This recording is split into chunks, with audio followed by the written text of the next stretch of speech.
हर हर महादेव सभी भक्तों को आप सभी भक्तों का स्वागत है शिव भक्ति सागर में। आप सभी भक्तों को परशुराम जयंती की हार्दिक शुभकामनाएं। आज भगवान परशुराम जी की जयंती है, तो आज इस अवसर पर हम सुनेंगे भगवान परशुराम जी से जुड़ी हुई कुछ कथाएं। तो मैं आप सभी भक्तों से अनुरोध करती हूँ कि कथा को अंत तक श्रवण कीजिएगा और बोलिए श्री हरि विष्णु भगवान की जय। आइए भक्तजनों, अब सबसे सर्वप्रथम हम सुनते हैं परशुराम जी के जन्म की कथा। भगवान परशुराम के पिता ऋषि जमदग्नि थे और माता रेणुका है। एक समय की बात है जब ऋषि जमदग्नि और माता रेणुका ने पुत्र इष्टि यज्ञ का अनुष्ठान किया था। यज्ञ की पूर्ति के फल स्वरूप भगवान देवेंद्र प्रकट हुए और उन्होंने वीर और तेजस्वी संतान होने का वरदान दिया। देवेंद्र के वरदान से माता रेणुका ने गर्भ धारण किया और वैशाख माह के शुक्ल पक्ष के तृतीया तिथि को भगवान परशुराम जी का जन्म हुआ। किंतु इसके पूर्व की कथा भी बहुत रोचक है। प्राचीन काल में कन्नौज गादी नामक एक राजा राज करते थे। उन्हें एक सुंदर और रूपवान पुत्री थी जिसका नाम सत्यवती था। आगे जाके सत्यवती का विवाह महर्षि भृगु के पुत्र के साथ हुआ। विवाह के पश्चात महर्षि भृगु ने अपनी पुत्र वधू को आशीर्वाद दिया और मनोवांछित वर मांगने को कहा। महर्षि की बात सुन पुत्र वधू सत्यवती ने अपनी माता के लिए वर मांगने की इच्छा प्रकट की। उन्होंने कहा, मुझे मेरी माता के लिए वर चाहिए कि उन्हें एक तेजस्वी पुत्र हो। महर्षि भृगु ने पुत्र वधू की इच्छा को स्वीकारते हुए कहा, हे पुत्री, मैं तुम्हारी मातृ प्रेम भावना से अति प्रसन्न हूँ। अतः मैं तुम्हें और तुम्हारी माता को दोनों को इच्छित संतान की प्राप्ति हेतु वर प्रदान करता हूँ। उन्होंने वर के साथ 2 चरु पात्र भी पुत्र वधू सत्यवती को दिए और कहा, हे पुत्री, जब तुम और तुम्हारी माता ऋतु स्नान कर चुकी हो तब तुम्हारी माँ पुत्र की इच्छा लेकर पीपल का आलिंगन करना और तुम उसी कामना को लेकर गूलर का आलिंगन करना। फिर मेरे द्वारा दिए गए इन चरुओं को सावधानी के साथ अलग अलग सेवन कर लेना। यहाँ जब सत्यवती की माता को यह पता चला कि महर्षि भृगु ने पुत्री सत्यवती को उत्तम संतान प्राप्त होने के लिए चरु पात्र दिए हैं, तो माता ने उत्तम पुत्र होने की लालसा में अपना चरु अपनी पुत्री के चरु से बदल लिया। चरु बदल जाने से अनजान सत्यवती ने अपने माता को दिए हुए चरु का सेवन कर लिया। यह बात महर्षि भृगु ने अपनी योगा शक्ति से ज्ञात कर ली थी। महर्षि भृगु पुत्र वधू सत्यवती से मिले और उन्हें सारा वृत्तांत बताया और कहा, हे पुत्री, तुम्हारी माता ने छल से तुम्हारा चरु खुद के चरु से बदल दिया। अतः मेरे आशीर्वाद से तुम्हारी संतान ब्राह्मण होते हुए भी क्षत्रिय जैसा आचरण करेगी और तुम्हारी माता की संतान क्षत्रिय होते हुए भी ब्राह्मण जैसा आचरण करेगी। तब पुत्र वधू सत्यवती ने कहा, महर्षि भृगु से प्रार्थना की, भले ही मेरे पुत्र का आचरण क्षत्रिय जैसा हो, किंतु मेरा पुत्र ब्राह्मण का ही आचरण करने वाला हो। इसी के चलते सत्यवती के गर्भ से महर्षि जमदग्नि का जन्म हुआ और जब ऋषि जमदग्नि का विवाह रेणुका से हुआ तो रेणुका के गर्भ से भगवान परशुराम का जन्म हुआ, जो एक ब्राह्मण कुल में जन्म होने के पश्चात भी उनका आचरण एक क्षत्रिय की भांति ही था। आइए भक्तजनों, अब सुनते हैं दूसरी कथा, कैसे राम कहलाए परशुराम। त्रेता युग में जब महर्षि जमदग्नि ने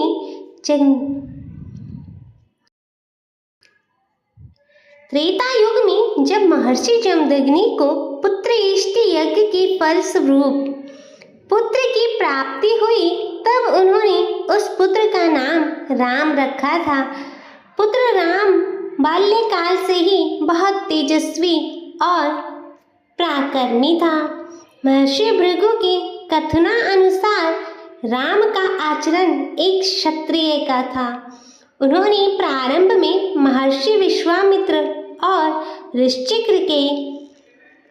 से विद्या ग्रहण की। किशोरावस्था में आते आते अस्त्र शस्त्र की विद्या ग्रहण करने हेतु उन्होंने भगवान शिव की घोर तपस्या की। तपस्या से प्रसन्न होकर भगवान शिव प्रकट हुए और उन्हें अस्त्र और शस्त्र की विद्या प्रदान करने का वचन दिया।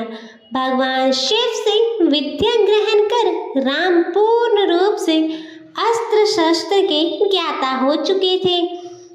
उनकी लगन और अपनी दी हुई विद्या में पारंगत होने पर भगवान शिव ने प्रसन्न होकर उन्हें एक फरसा शस्त्र रूप में दिया।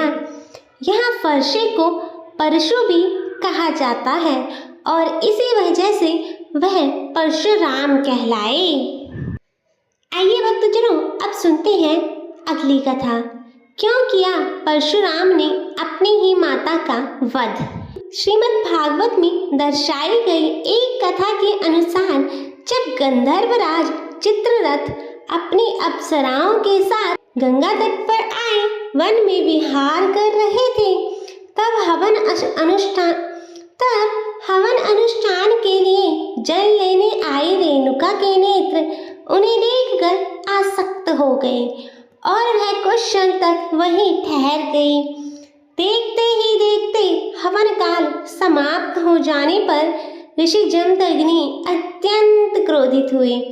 उन्होंने माता रेणुका के आर्य विरोधी आचरण और मानसिक व्यभिचार के चलते दंड स्वरूप अपने सभी पुत्रों को माता रेणुका के वध करने की आज्ञा दी।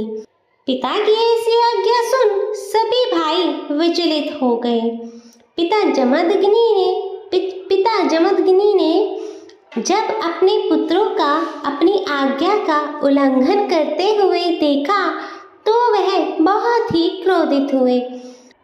ऐसे में अपने पिता के तपोबल से प्रभावित होकर पुत्र परशुराम ने अपनी माता रेणुका का शिरोच्छेद कर दिया और उन्हें बचाने हेतु आए अपने सभी भ्राताओं का वध कर दिया। जब पिता जमदग्नि ने सारा दृश्य देखा तो अपनी आज्ञा का पालन होते हुए देख वह पुत्र परशुराम पर बहुत ही प्रसन्न हुए और उन्हें वरदान मांगने को कहा। तभी पुत्र परशुराम ने अपनी माता समेत सभी भाइयों को पुनः जीवन दान देने की इच्छा प्रकट की और उनके द्वारा उनका वध होने की स्मृति को नष्ट कर देने को कहा। इस प्रकार भगवान परशुराम ने अपने पिता की आज्ञा मानते हुए अपनी माता का वध किया था।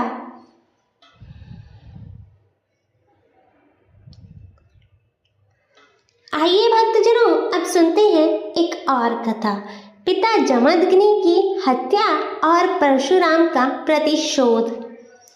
त्रेता युग में हयहय वंशाधिपति कार्तवीर्य अर्जुन ने भगवान दत्तात्रेय की घोर तपस्या कर उनसे वरदान में सहस्त्र भुजाओं और युद्ध में किसी से भी परास्त न होने का वर प्राप्त किया। एक बार संयोगवश सहस्त्रार्जुन वन में आखेट करते हुए ऋषि जमदग्नि के आश्रम में विश्राम करने हेतु आ पहुंचा। ऋषि जमदग्नि के पास देवराज इंद्र द्वारा दी गई कामधेनु गायें थी, जिसकी शक्ति से वह अपने द्वार पर आए सभी शरणागत का आदर सत्कार किया करते थे। उस दिन भी वही हुआ, किंतु यहाँ राजा सहस्त्रार्जुन अपने नेत्रों के समक्ष कामधेनु गायें के ऐसे चमत्कार को देखकर अपना विवेक खो बैठा और ऋषि जमदग्नि के आश्रम से बलपूर्वक माता कामधेनु को छीनकर ले गया। जब परशुराम को सारा वृत्तांत पता चला, वह राजा सहस्त्रार्जुन से माता कामधेनु को पुनः लाने के लिए चले गए और युद्ध में परशुराम ने सहस्त्रार्जुन के सारी भुजाओं के साथ उनका शीश भी धड़ से अलग कर दिया। जब सहस्त्रार्जुन के पुत्रों को इस बात का पता चला, तब प्रतिशोध लेने हेतु परशुराम की अनुपस्थिति में पिता जमदग्नि की निर्मम हत्या कर दी। पति के न होने पर माता रेणुका ने भी अपने प्राण त्याग दिए। जब सारा वृतांत परशुराम को ज्ञात हुआ, तब उनके मन में प्रतिशोध की ज्वाला भड़कने लगी और इसी के चलते उन्होंने 21 बार युद्ध करते हुए पृथ्वी पर से हैहय वंश के सभी क्षत्रिय राजाओं का समूल नाश कर दिया। यही नहीं, उन्होंने वे अपने प्रतिशोध में इतना खो गए कि हैहय वंशी क्षत्रिय के रुधिर से सतलत पंचक क्षेत्र के 5 सरोवर भी भर दिए और पिता का श्राद्ध सहस्त्रार्जुन के पुत्रों के रक्त से किया। अंत में महर्षि ऋषिक ने प्रकट होकर परशुराम को ऐसा घोर कृत्य करने से रोका। अपने कृत्य का ज्ञान होने पर उन्हें बहुत ही ग्लानि की अनुभूति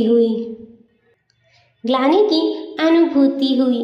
तभी उन्होंने अश्वमेध यज्ञ का आयोजन किया और सप्तद्वीप युक्त पृथ्वी महर्षि कश्यप को दान कर दी।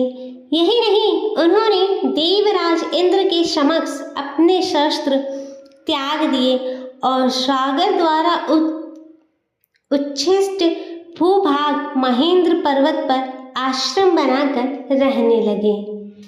तो प्रिय भक्तजनों, यह थी कुछ भगवान परशुराम से जुड़ी कुछ कथाएं। मैं आशा करती हूँ कि आपको यह कथाएं पसंद आई होगी। वीडियो अच्छी लगे तो इसे लाइक करें, शेयर करें और चैनल को सब्सक्राइब कर नोटिफिकेशन बेल को ज़रूर ऑन करें और कमेंट में जय परशुराम लिखना ना भूलें। हर हर महादेव। ओम नमः शिवाय।